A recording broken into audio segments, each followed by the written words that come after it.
Kia ora. In the headlines, the people of France have a new leader. François Hollande thanked the crowd gathered at the Bastille for voting him in, making him the country's first socialist president in nearly 2 decades.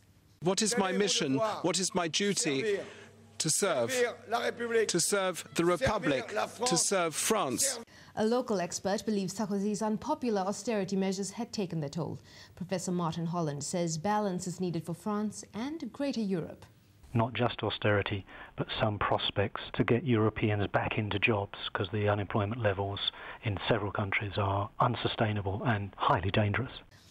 Hollande is expected to assume power from Sarkozy on May the 15th.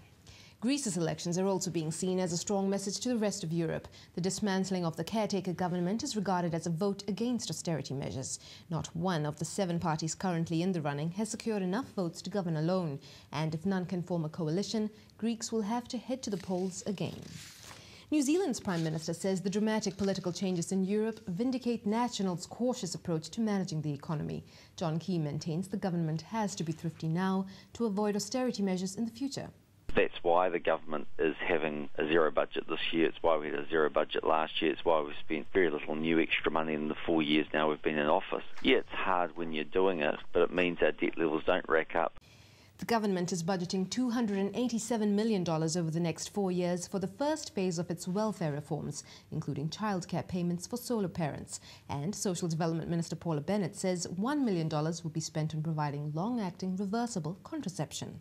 We'll pay for the doctor's visit and the cost of the LARC itself. This will be available firstly to those in the youth package, but will be extended to the wider beneficiary population.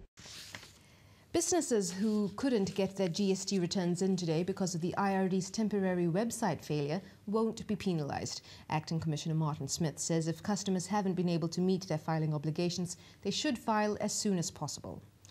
There could be a new coalition with National if ACT is dissolved in the wake of John Banks's donations controversy. Conservative Party leader Colin Craig says he'll stand in an Epsom by-elections should the allegations result in a free seat.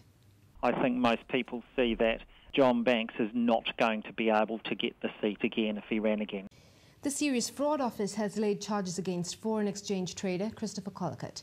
It's alleged a total of 59 investors, including Mr. Collicutt's family and friends, lost almost $1.5 million. And finally, the founder of one of New Zealand's key parenting organisations is stepping away after nearly 2 decades. Ian and Mary Grant of The Parenting Place, formerly Parents Inc., began the business in 1993, organising parenting seminars from their garage.